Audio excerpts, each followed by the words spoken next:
With most of the play-in behind us, the 2023 NBA playoffs will officially go underway this weekend, and we couldn't be more excited. Even though both of the number one seeds, the Milwaukee Bucks and the Denver Nuggets, still await their first-round matchup, we don't expect our opinions to change too much on how those series will go and whether or not those teams will make it out the first round. But we're here today to predict and break down all 8 first-round series matchups. Should be some fun. Of course, I'm joined by my co-host, Bakari Steve. How you feeling on this Thursday morning? I feel good. We've had some exciting play-in games so far. A few more tomorrow, so it should be an exciting time. Yeah, absolutely. This is your early reminder that if you do enjoy if you like what you're seeing or hearing, go ahead and support us down below. And we also have our handles for our social medias on the screen: TikTok, YouTube Shorts, and Instagram. Go ahead and follow us over there. Exclusive content all the time over on those sites, right? But without further ado, I'm your host, Owen Stiftar. We have some news to get into first, and that's just really recapping what's happened so far, but then we're going to dive into the playoff series. We're going to start here just recapping what we know to this point with the NBA play-in. We're going to start here in the Eastern Conference. The first game that we all saw in the world was the Miami Heat disappointing versus the Atlanta Hawks. Despite Atlanta being a three-point shooting team, they only shot 24% from three. And not to mention, Miami got 33 points from team captain Kyle Lowry. Bam underperformed, only 12 points or so. That's an understatement. Absolutely. I mean, but what else can we expect from Bam Adebayo to this point? True. Right? We know who he is as a player.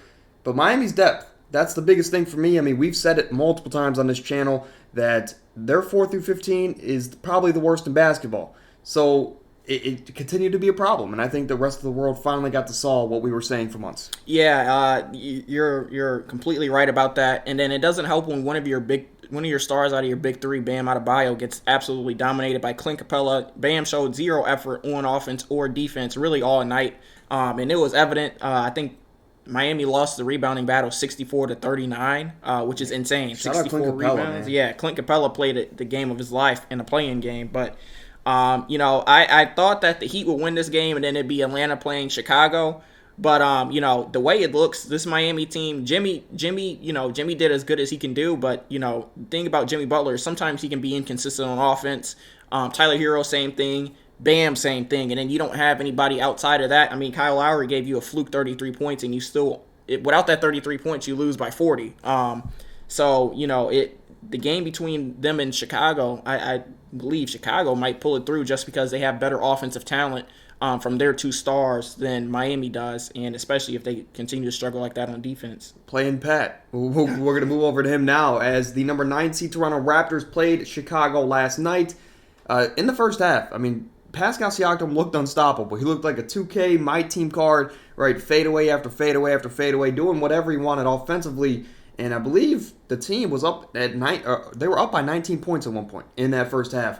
But then second half came. Levine took over. He had 30-plus in the second half alone. I think he ended with 39 total.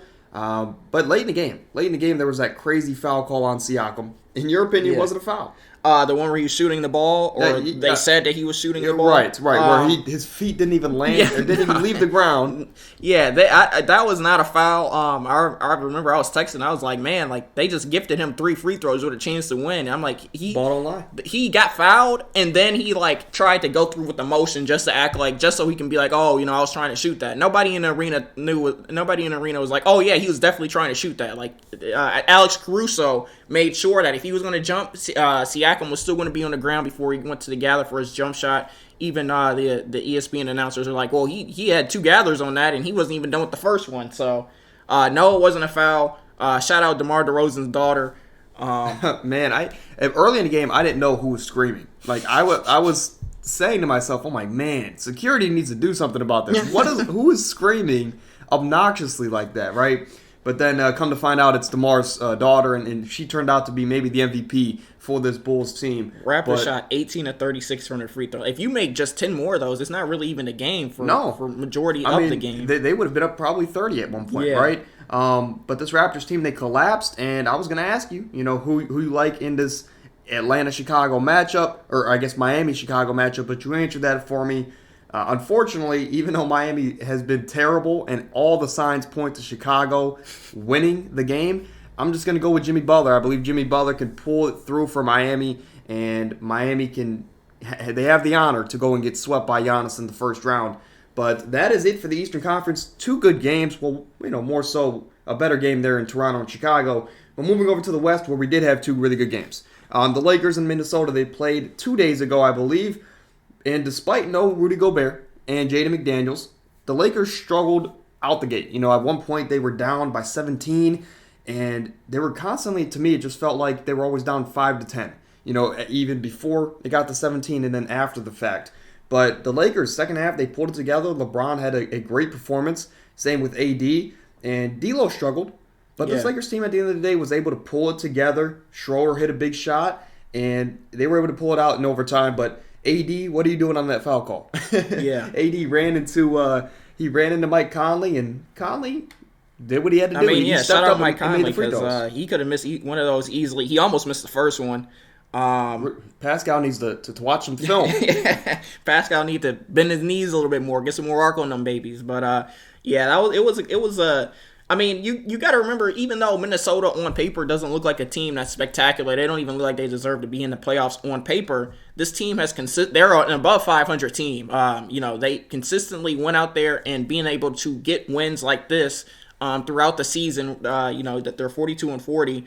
And if Ant actually plays like an all-star, they win the game. I think Minnesota they're just one of those tricky teams where it's like, oh, it's Minnesota, they aren't going to do anything. But then you'll have guys like Slow-Mo Anderson actually needs to go to the Guangdong Tigers, so does Torian Prince, but and you could argue Anthony Edwards. But you'll have guys like Karl Anthony Towns, Mike Conley, and if Anthony Edwards can step up, you have some guys that can actually go out there and score and win you the game. I know you're more so joking about those 3 guys, but they are 3 really good pieces. They just had they had underwhelming games, right? Maybe not Torian Prince, but he did throw the ball 15 feet above. I actually think it was Kyle Anderson's head. So good news for them though, they get Rudy Gobert back at least for next game, and it is a winner go home. And again, if they win, they have the honor to probably get swept by Nikola Jokic, maybe the 3 straight time MVP of this league. But the last game we had last night, the New Orleans Pelicans played the Oklahoma City Thunder. Very fun game to watch. Shea had 32, Dort had 27, I believe. Not to mention Josh Giddey. He almost played like the center for this team when you were watching him. And he almost had a 30-point triple-double. They're at the end of the game, there were so many clutch stops, especially the one on Brandon Ingram late, and a lot of scores from Shea Gilgeous late in the game. He was really their star, and he stepped up and he played the way he should have late in that game. But Brandon Ingram, he's playing the best basketball of his career, I think. This team has obviously had a lot of issues, and I guess... it's been an underwhelming season, I'll put it that way, because of the Zion injury. At one point, they were the 1 seed, and Zion, since January, he's been out with a hamstring injury. I'm sure it's a lot worse than that. Yeah, and to make matters worse, he even confirmed what everybody was saying, that the doctors told him that he's 100% healthy to play, and he was just like, well, I'm not going to play because I'm second-guessing myself.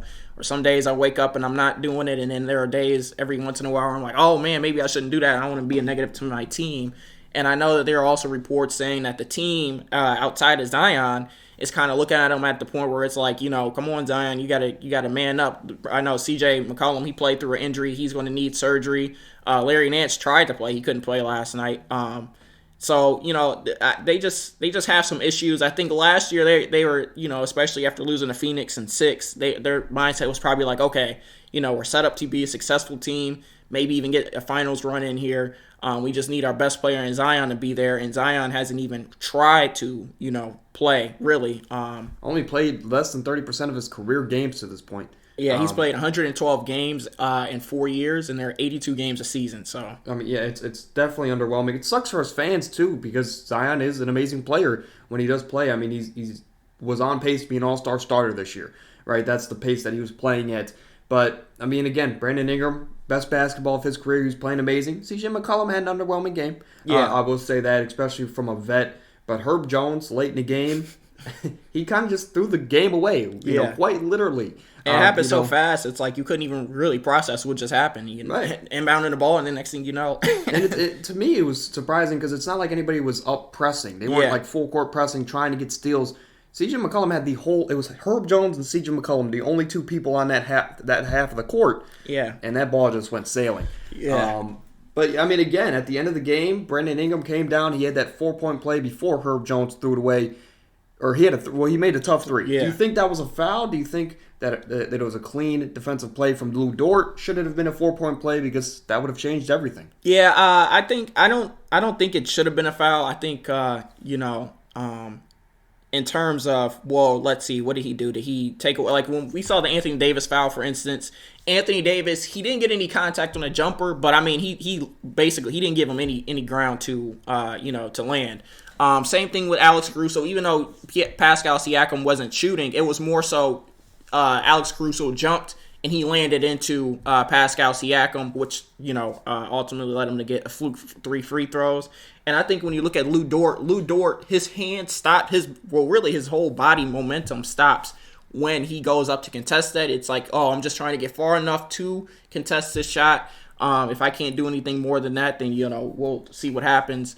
Obviously, Brandon Ingram in that same situation is going to try and sell any contact he can get, more so trying to draw the foul than to make the shot. He made the shot, so if if they would have called it, it's one of those calls that go either way. Yeah, absolutely. I think it was probably I think Lou Dort did touch the elbow, so technically by the rule book, it's probably a foul call. But I think he did the best job that he could have being a defensive player there.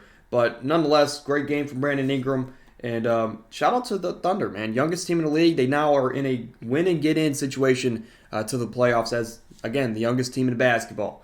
Moving over to the Tap Player of the Week. It's week 3 of this, and I'm going to start this by apologizing. I can't believe I had an idea for this show, and I wanted to introduce a new segment, and then I forgot to talk about it last week. And to make matters worse, it was a Cavs player that we didn't bring to the show and talk about last week. So if you want to shed light on last week, you can. It's over on our social medias. Again, if you guys missed who that player was. But this week, we have a role player here, and I'm going to give you the floor. Go ahead and maybe shed light on last week, or just focus on this guy. Yeah, last week it was Donovan Mitchell. Donovan Mitchell, he had like 3 or 4 straight games of 40-plus points, and without 40 in any of those games, we would have lost those. The Cavs, they kind of look sluggish outside of Donovan Mitchell and maybe Evan Mobley. And he was just able to kind of pick up the slack and empower us to some much-needed wins down the stretch, get us to our first 51 season without LeBron since, 93?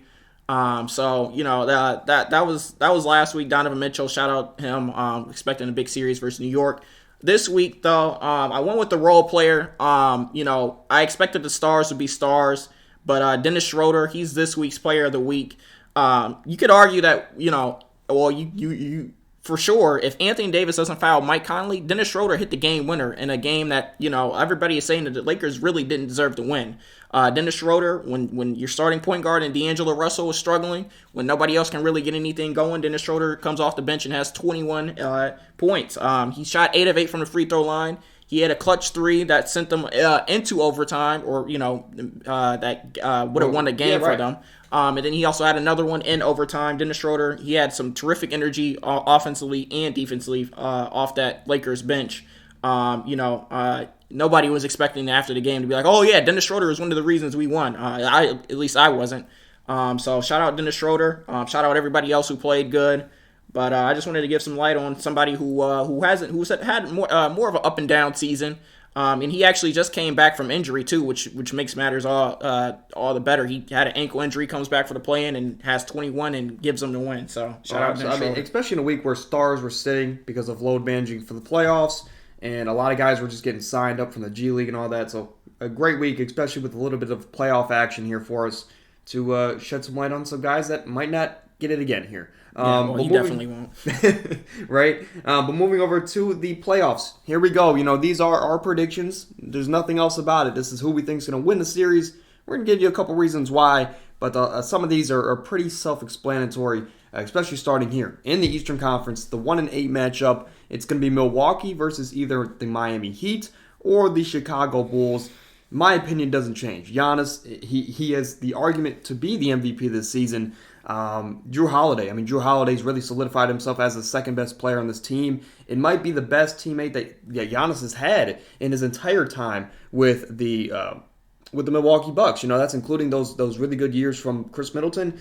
Drew Holiday's just playing at that level this season.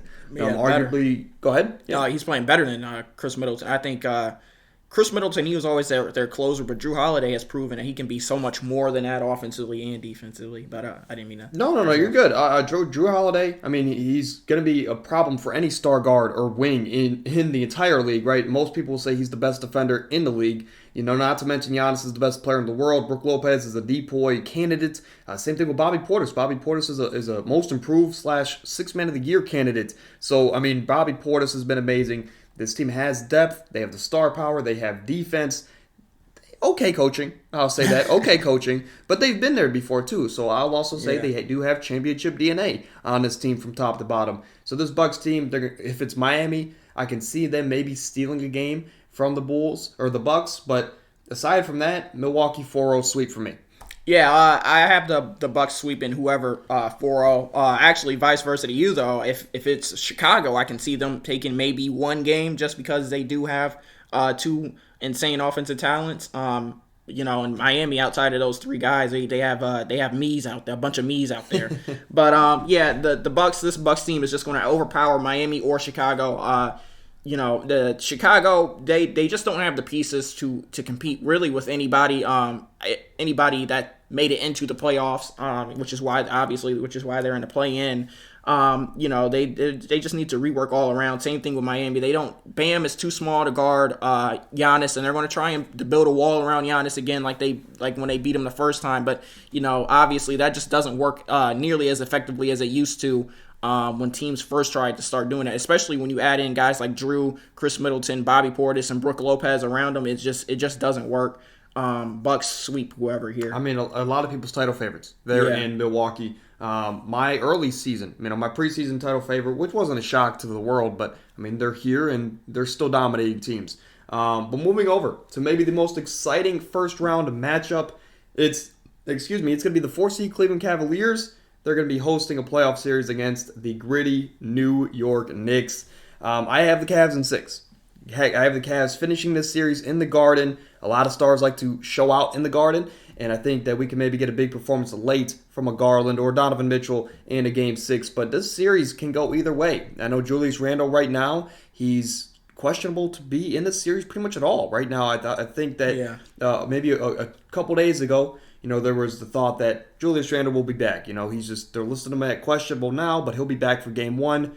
Now he might not play for the first 3 or 4 games. Yeah, and as crazy as it sounds, I still have the Cavs only winning in 7. This is with or without Julius Randle. Without Julius Randle, we saw Jalen Brunson torch us for 48. 48, almost a 50-point ball. And then there are also their role guys: Quentin Grimes, Emmanuel Quickley, Isaiah Hartenstein, Mitchell Robinson. Those guys all played great contributions, and they won that in Cleveland. We had our full team minus Isaac Okoro. So it's kind of crazy to think about that, but like you said, I do expect our stars to be stars when it matters most, which is why I say in 7. I don't know if we'll, I think the Knicks might sneak a win in Cleveland, and we might get one in New York.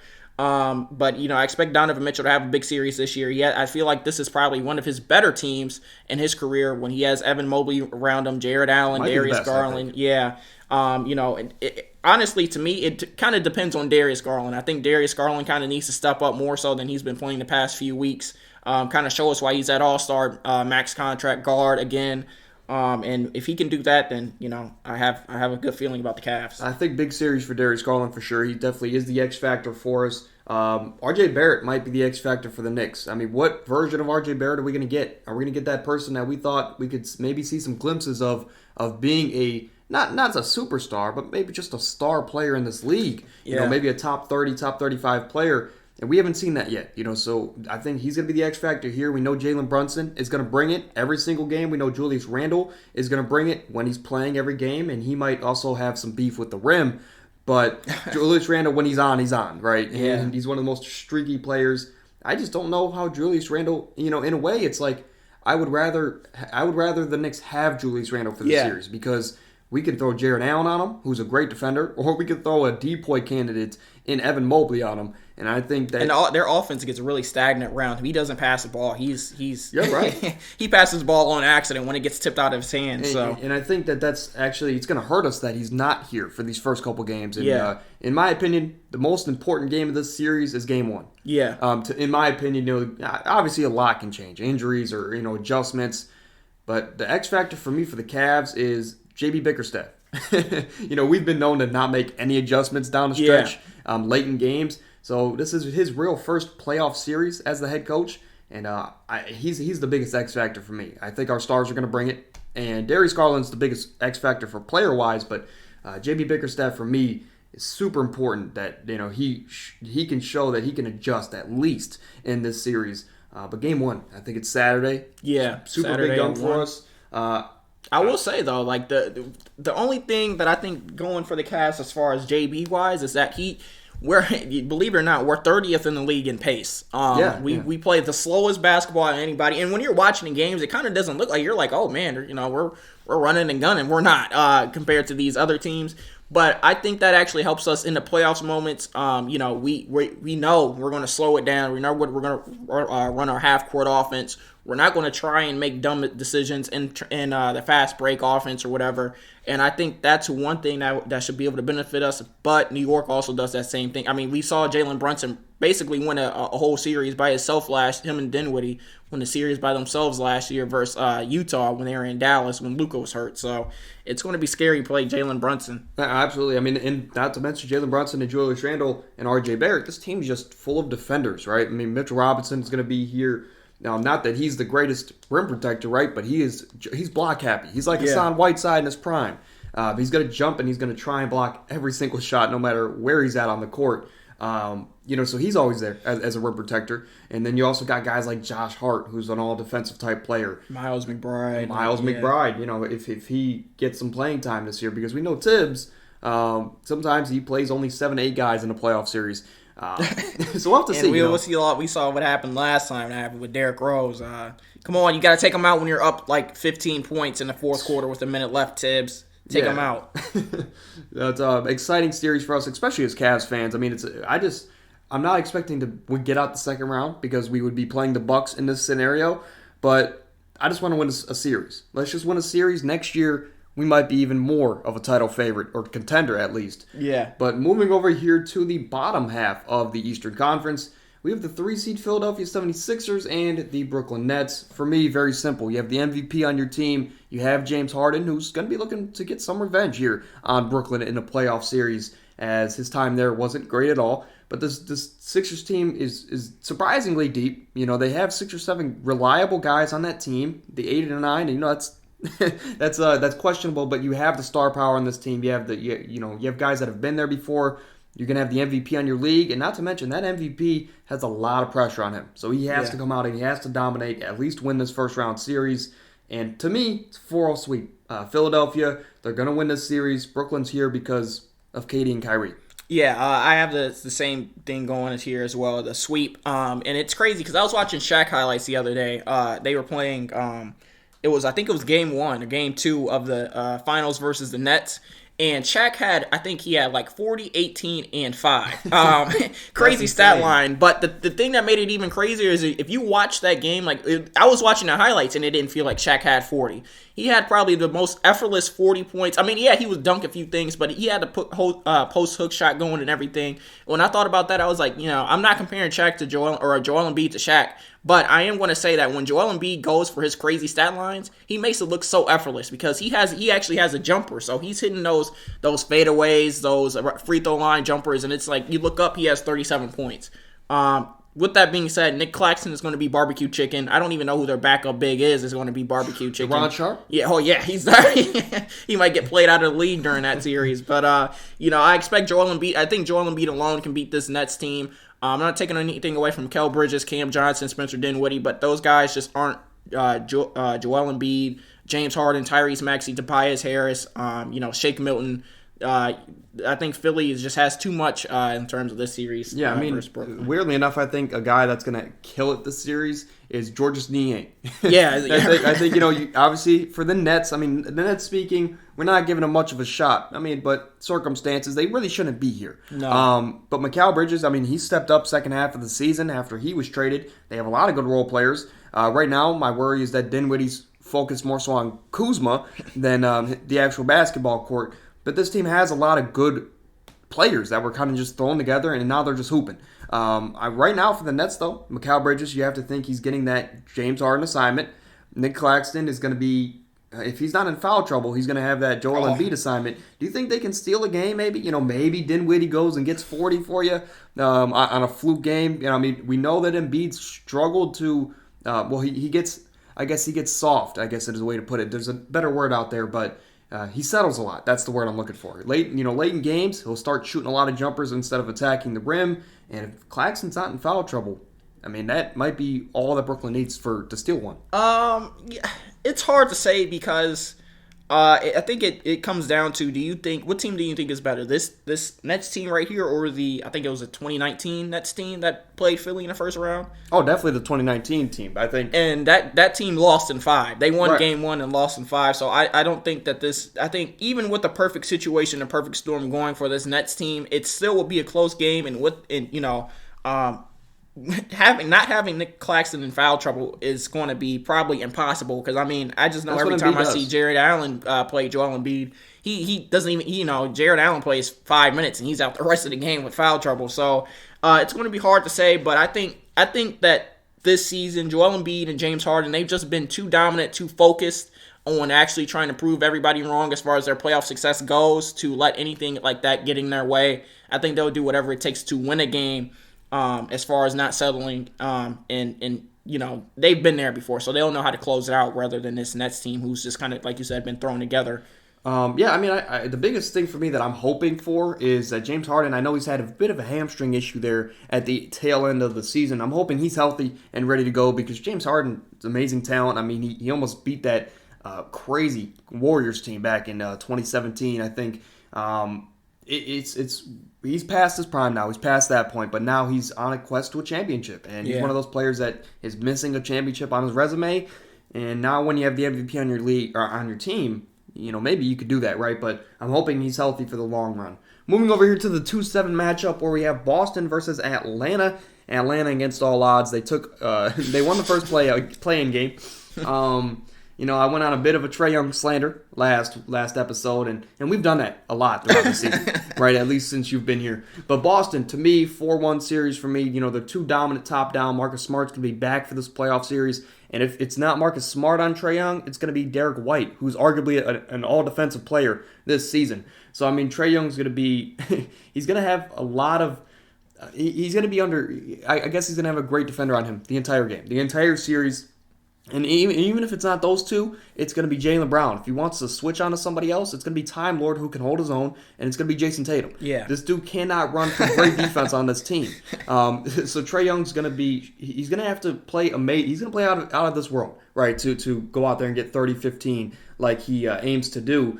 But I think for Atlanta, I'm just going to say maybe they steal a game. Maybe Trae Young does get loose and have one of those amazing games, and DeJounte can still pour in 25-30. John Collins can have those weird games where he has 15 and 10, and then the next game disappear. As why does he have that money? Next series he disappears, or next rest of the series he disappears. Right, I think he disappears by the time the press conference comes around. But Clint Capella, I mean, maybe Clint Capella can dominate the boards like he has, and when you dominate the boards on any team, I mean that gives you even more opportunity to get the ball out to your playmakers and have those guys have more opportunities to score the ball. Atlanta, for me, they steal one, maybe at home, maybe game 3, make the series interesting, but Boston's too complete of a team. They're a title favorite for a reason. They win it in 5 here. Yeah, I have Boston in 5 as well. I only gave Atlanta a shot here because they actually beat Miami last year and won in game 3, I actually believe, on the Trae Young floater. And, I mean, like you said, everything. This Boston defense is actually better, I think, than the Miami defense from last year. Obviously, the Celtics even beat Miami, but last year the Heat had Jimmy Butler, Gabe Vincent, Bam, and PJ Tucker switching on to Trae Young. This year, the Celtics will have Al Horford, I didn't mention Time Horford. Lord, either Derek White or Marcus Smart, Jason Tatum, and Jaylen Brown. And that's not even everybody they have, as far as their team goes. Right. They still have Malcolm Brogdon, who can sit in the chair when he absolutely, I has forgot Malcolm. to. Grant Williams, he can move his feet good enough when he's out there sometimes. This Boston team, they just have too much switchability. And like you said, you could stick one on Trae Young, put one on DeJounte Murray, and then you could even put like Jason Tatum on Sadiq Bey just for safe measures. Right. And then you can have, I think whether you put Al Horford on Clint Capella or Al Horford on John Collins, he'll neutralize either one of those guys because you'll have, Time Lord Robert Williams able to come over and play that severe help defense and help grab the boards. I'm not giving Atlanta a shot here. I think had Bam not tried to play like a point guard and tried to play more like a center, Miami probably still would have had a chance to win that play-in game. I'm not giving any credit. No, I'm playing. But right. I just don't think Atlanta has what it takes to beat this juggernaut of a Boston Celtics And I team. mean, what does Robert Williams do best? He protects the rim the best, right? Yeah. And when you, especially for Atlanta, when you have bigs like Clint Capella that cannot space the floor. Double O at college, he could space the floor. In the NBA, we haven't seen that. And John Collins, I mean, I think you can live and die with John Collins making more than 2 threes in a game. So when you have those 3 bigs, Time Lord's going to be able to just sit in the paint. And then, you just have 4 guys like a 4-1 zone, and you could just keep switching everything. I mean, this Boston team's too complete. I mean, we saw the difference Time Lord made when he came back when he played in the finals last year versus the Warriors. Had he not been under minutes restriction with that meniscus injury, you could argue that the Celtics still probably could have won that series, even though, I know a lot of time people say that the Celtics were the better team in that series. It just came down to the Warriors having Steph Curry. But, Time Lord, he made a huge impact when he was on the court last year for the playoffs, when he, even in the minutes restriction, battling injury. So this year, a healthy Robert Williams is going to be exactly what they need to possibly, actually get the deal done this year. Right. So far, so good in the Eastern Conference. We have the same winners pretty much in the same amount of games. But maybe it gets different in the West. Moving over here, we have the number 1 seed Denver Nuggets, led by maybe the 3 straight time MVP Nikola Jokic. They're going to host either Minnesota or the Oklahoma City Thunder. We don't know who it is. Again, it doesn't matter to me. I think if it's Minnesota, it's a sweep. And I think if it's OKC, weirdly enough, I think it's just because they're young in their fight. And maybe it's 3-0 in the series and Jokic just gets lackadaisical. OKC might steal a game, right? But either or, Denver's going to escape this first round series pretty easily. Jamal Murray and Michael Porter Jr., I mean, they both just shoot any and everything on this team. Aaron Gordon has been the MVP of this team. Not to discredit Jokic, I'm just saying, like, for his role, Aaron Gordon's been amazing this season. He's really revamped himself, and he might be the 3rd best player on this team. It's obviously an argument. But this Nuggets team, they have depth, they have an MVP, they have other star players, and they're going to take care of business in the first round. Yeah, and I have them winning in 5 as well. Again, vice versa to you. I actually have, if it's Minnesota, they might take a game, only because I think Minnesota has a little bit more size than the Thunder have to offer. And they also have a veteran presence in Mike Conley. Anthony Edwards and Karl-Anthony Towns were both there last year, different team. But, Taurean Prince has been there. Kyle Anderson has been there with those Spurs and Grizzlies teams. I just think that I trust them a little bit more when they're down 3-0 to steal a game in that Minnesota crowd than maybe the Thunder, only because of size. But, who knows, if you have 3 guys go for maybe 30, anything's possible. But I fully expect Jokic to play any other big he plays completely off the court. Michael Porter Jr., I don't expect him to struggle. Same thing with Jamal Murray. The looks they get are so effortless and so easy thanks to Jokic that, they're basically shooting shoot-around shots half the time. Right. Like you said, they still have Bruce Brown, Kentavious Caldwell-Pope, Aaron Gordon. They have guys to come. Reggie Jackson. Right. So this Nuggets team is definitely not one to mess with. Even though I've been on record to call them frauds for majority of the time, I think this is a no-brainer right here. Especially in the first round. Yeah. I think they really dodged a bullet not facing the Lakers. Yeah. That would have made things interesting, but for the teams that they're playing now, they definitely dodged a bullet. They're going to escape first round. Moving over to the next matchup, and it's probably the most disappointing series of this playoffs. For me, coming into the season, I had this Clippers team as title favorites. I had them going to the finals and losing to the Bucks in 6. But this Clippers team, I really thought it was their year for the entirety of the year. And as crazy as it sounds, If they had Paul George in the series, I might go crazy and I might pick them in 7. But they don't. They don't have Paul George for at least the first couple games. It's just going to be Kawhi. And don't get me wrong, the Clippers have a deep roster. Yeah. But when you're missing a guy like Paul George, it's really a detriment to the team. And for that reason, not to mention they're playing a team that has Kevin Durant as a role player, practically. He's a system player now. He's still great. He's still good. But he's playing in a system like he was with the Warriors. And that's just dangerous when you have probably the greatest scorer in NBA history. He can take a back seat. This Phoenix team's too deep. They have everything that you want in a basketball team. Maybe a less crybaby of a center, right? But the team, it's got a good 7 people on it with a good coach, and maybe it's CP's year. But I have them winning in 6 here, taking care of business without Paul George being there for the majority of the series. Yeah, and I have them winning in 6 as well. Actually, my reasoning is I think the Clippers have a little bit more. I think the Clippers have more depth than the Suns do, which is why I see them taking 2 games because it could be Eric Gordon, Nashawn Highland, Miles Plumlee, or I'm sorry, Mason Plumlee. They picked up Russ. They had picked up a lot of depth throughout the season. If you would have told me at the beginning of the season that this Clippers team would have featured a lineup of Russell Westbrook, Paul George, Kawhi, either Nick Batum or Morris or Robert Covington and Zubac or Mason Plumlee, and then have a bench of Eric Gordon, and these other vets, I would have been like, oh, this is for sure. This team, how is this team not going to win the finals? But, obviously when Kawhi, when he wanted to get right at the beginning of the season by not playing those few games, it sacrificed their record, and I think they knew what they were doing in the long run. I think they knew, hey, we can stay out of the play-in, just let us play when we have to, and we can get it done. Unfortunately, like you said, Paul George gets hurt. He might not even play the series because that injury, I remember when I saw it, I was like, man, I hope this isn't one of those injuries where he's out the rest of next season too, because they are older, but.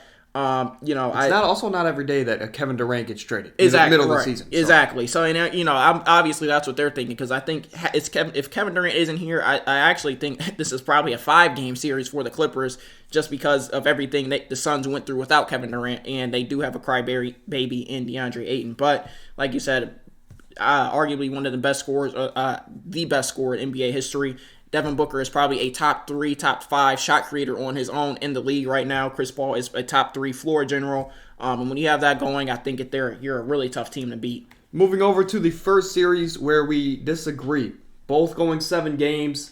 You have the young and fun Kings. I have the experienced championship DNA-led Warriors team here. In the 3-6 matchup, I took the Warriors because, I really believe in this Warriors team. And for me, it's hard. Maybe it's like that LeBron when he was the 8 seed or the 7 seed going up against the Suns a couple years back where it's like, I've never seen LeBron lose in the first round. LeBron's not going to lose in the first round. I don't care how dominant that Suns team was. I quickly realized it's not everything always stays the same. This Warriors team, maybe it's because I just don't believe a team in 7 games can beat this team, especially in their last dance. They're going to have an extra chip on their shoulder.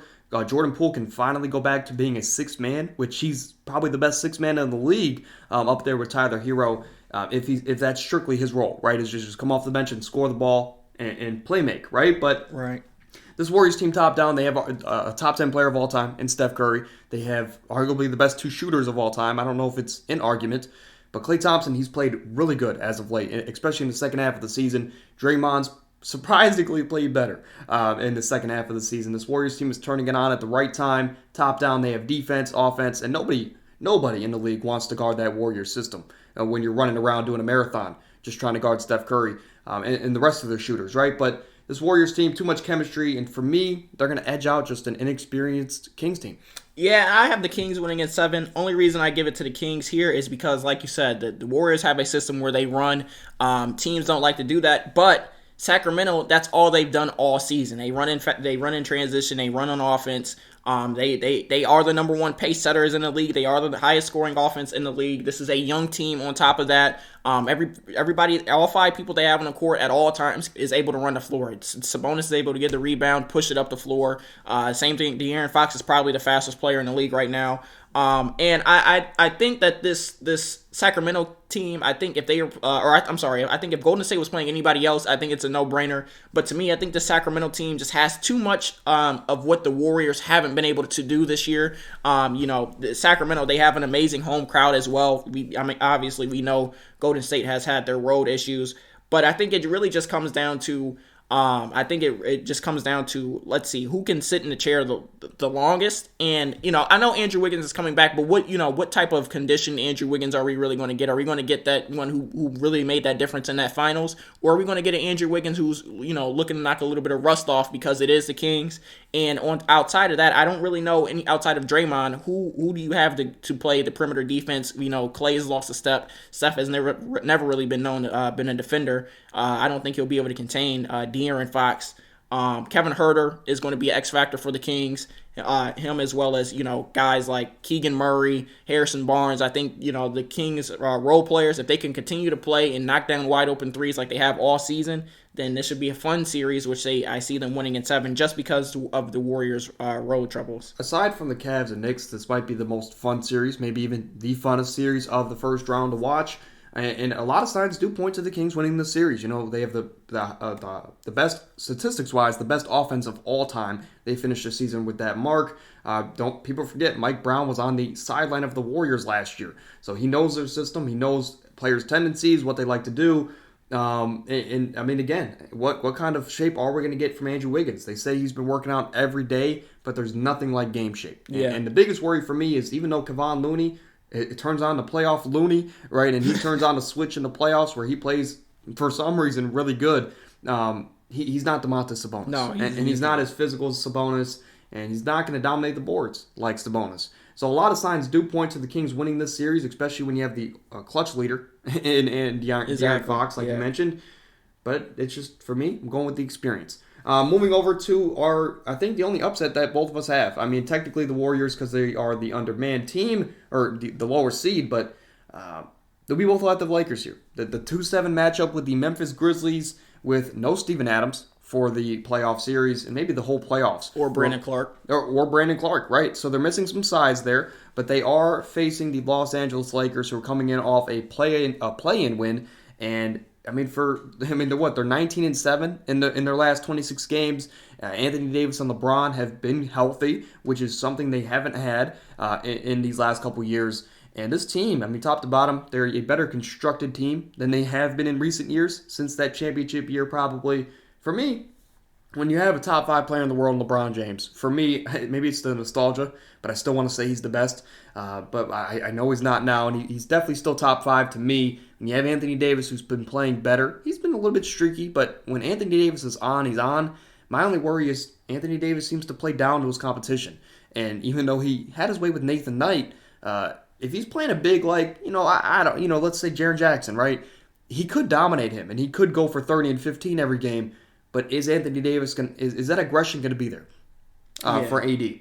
But for me, the Lakers, they are the lower seed. They are going to be the road team in this series. But for me, you have the experience. You have someone that went to 10 straight NBA Finals. Anthony Davis is the defensive monster he is. They have great role pieces, and maybe Austin Reeves can have a couple games here. Yeah, and I think, like you said, this Lakers team, they just have a lot of experience of what it takes to get there. Their two main pieces, Anthony Davis and LeBron James, have already won a ring, have already did it in probably, a lot of people say the hardest circumstance in the bubble. So I think this Memphis team, they're just losing too much on the size compartment as far as Steven Adams and Brandon Clark being gone. Dillon Brooks, if you're relying on Dillon Brooks to be your third best player, then I think you lost the series right there. Dillon Brooks will either go get you 30 or he'll miss 30 straight shots. Yeah, exactly. And he talks more than he plays up to. John Morant.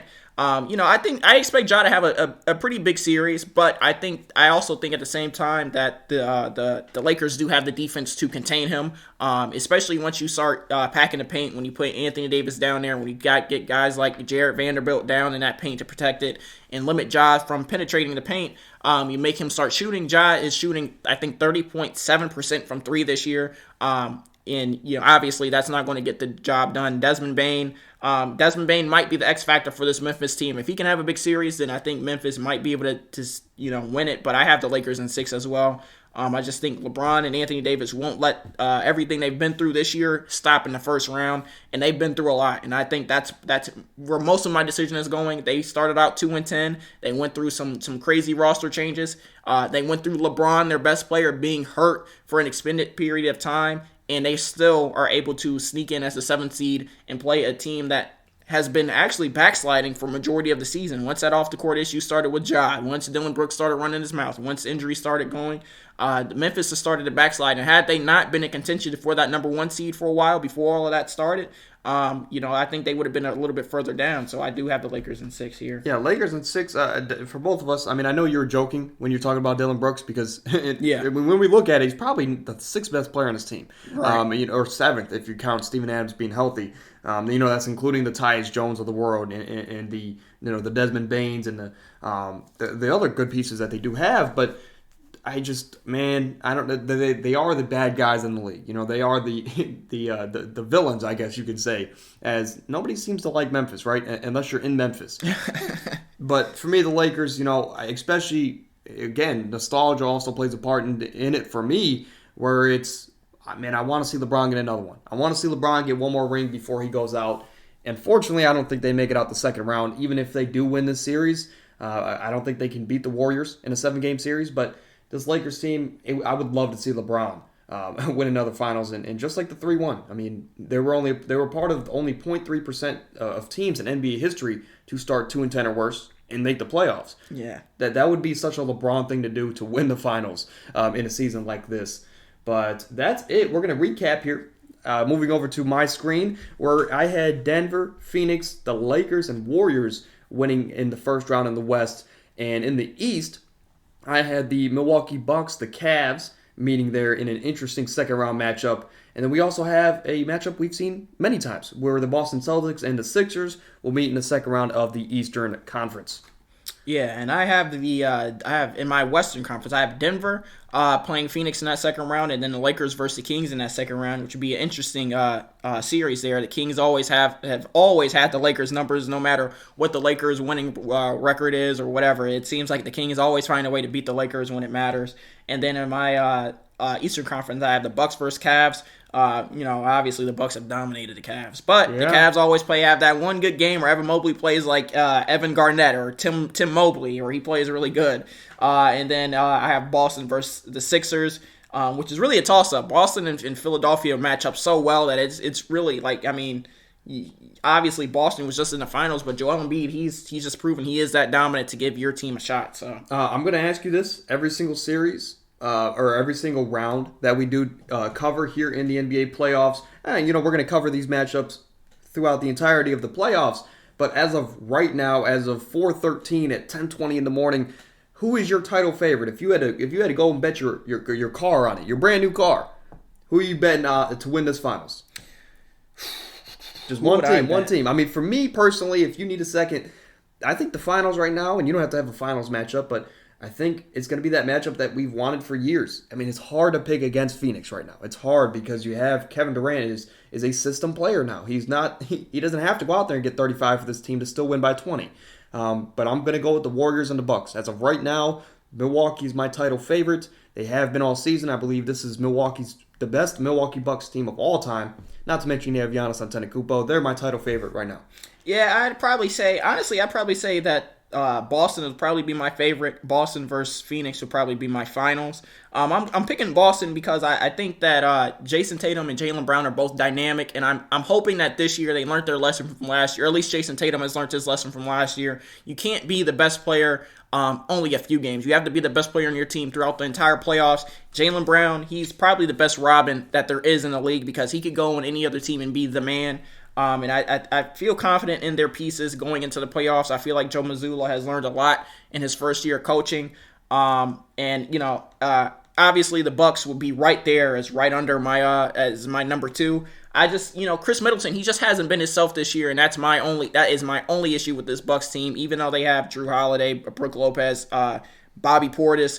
When you get guys like Brook Lopez and Bobby Portis to chip in, that's a plus. Obviously you're going to get Drew Holiday, but are you going to get Chris Middleton? And that's my only worry, is what type of Chris Middleton are we getting? We saw last year he missed the entire series, and that's the reason they lose in 7. So I'd probably say Boston as of right now.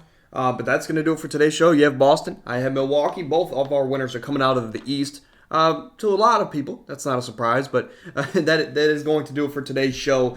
As this week we had a lot of basketball talk. We had play-in coverage, then we have the first round coverage. So for the football fans out there, if you're still listening, first off, thank you. Go and support us down below if you haven't already. But more football talk coming next week. Next week we're having an interesting TAP mock draft. Usually I have you cover this, but I wanted to say that next Tuesday we're going to do it a little differently. We're going to have trades involved, and we're both going to have a trade card, I guess, that we can use at any point in the mock draft, and it should be some fun, right? But any last thoughts before we get out of here? I'm just excited for those playoffs. It's we have some really exciting matchups. Whether you like the play-in or not, the play-in's been pretty exciting.